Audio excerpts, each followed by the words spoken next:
Hi guys, thank you so much for being here with me and watching this video.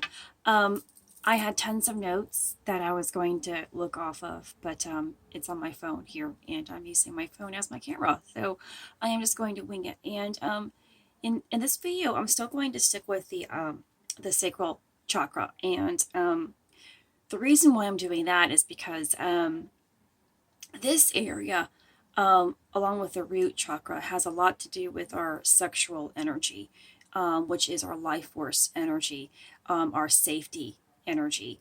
And if we have been traumatized, especially abused, sexually abused, this is where we store tons of our energy. And how this relates to the sacral chakra is how flexible are you? And it also, this flexibility um, shows up in your hip area. Um, all of a sudden, last year, maybe 2 years ago, after I had already been exercising and fascia blasting and stretching for 2 years, 3 years, by that time, I ended up getting very tight in my hip area, and mostly it was on my left side, which now I understand that because energy comes in from our left side and moves towards our right. The left is your past and the right is your future. So I experienced tons of tightness, lack of flexibility in that area, and also radiated down into my IT band in that leg as well. And I was a online fitness coach at that time.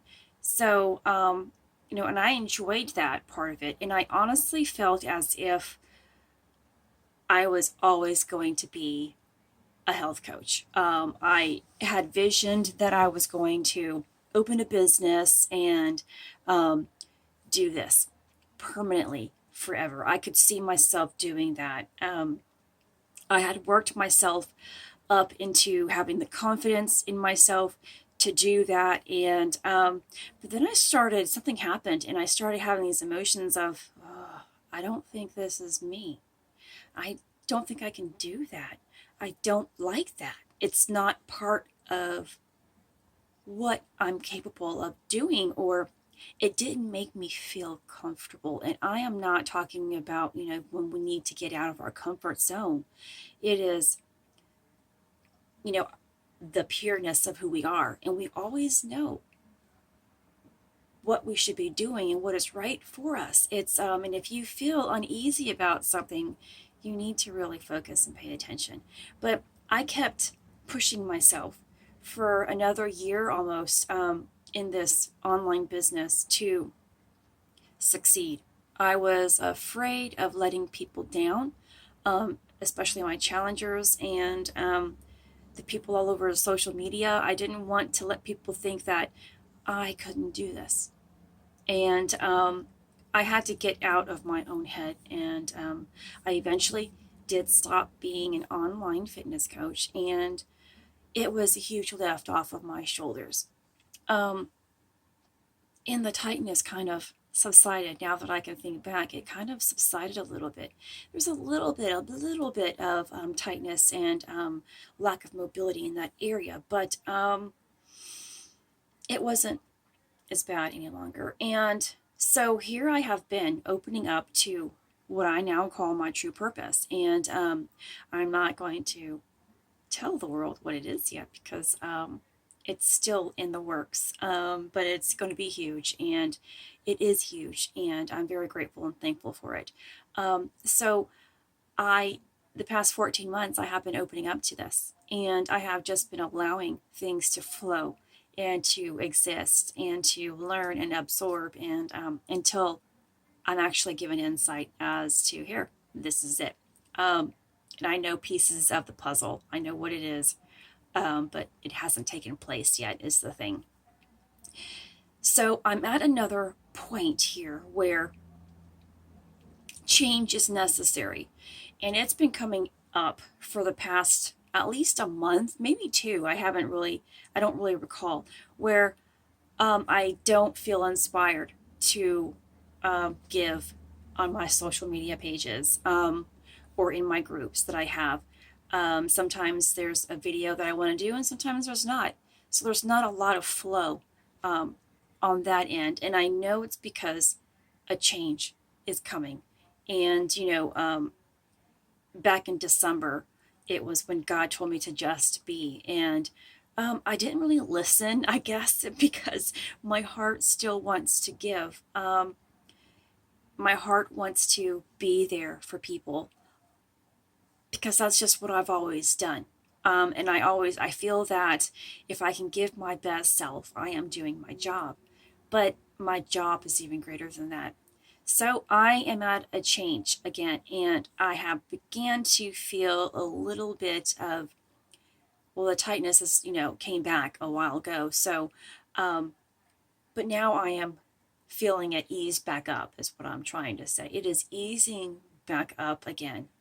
And I know it's because I'm allowing the flow to come in. So I also want to voice in this video that if I am not making a post, if I am not making a video, it's just because I am finally listening to the voice that is leading me. And I am finally listening to my heart. So I am just going to have life be what it is.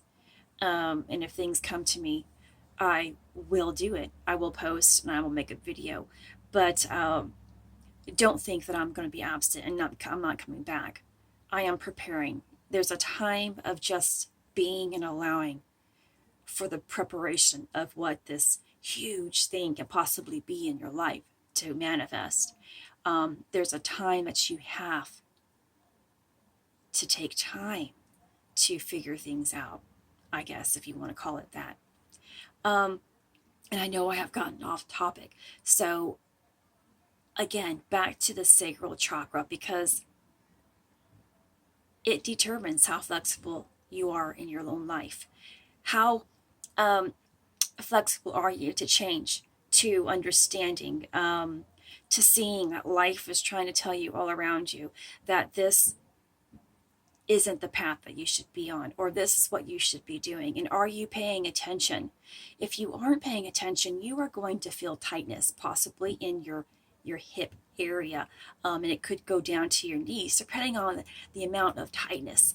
And like I said, mine did for a couple of years. It went all the way down to my IT band in my left side.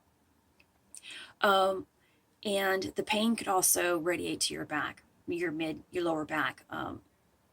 All kinds of issues can radiate from this area or areas as well, because it'll also affect your root chakra. So you have to be open to change, and flexible with this change. And if you aren't, I suggest that you work on yourself a little bit. And again, there's nothing that will help you greater than love. Love opens up the doorway to your past and allows you to see it for what it is. It brings your darkness into the light and says, hey, I need to let this part go. And it wasn't as bad as I actually thought it was. It was what it was, and that is it. Not good or bad, and I'm going to let it go. We tend to think that things are really bad when we just see it in the darkness, in the context of dark and fear, and within that victim mentality. When you turn it into a loving situation as teaching you something, giving you something other than that experience, you're able to heal from it and let it go. And that's important for the sacral chakra area, for all of the areas, really, because all of these areas are holding a darkness within them. And it's up to us to heal every section of our being. And love allows it to be what it is. And you can say goodbye to it and open another doorway to your existence. This is Christy. Much love, health, and healing your way. I am bringing purpose to your life. Take care.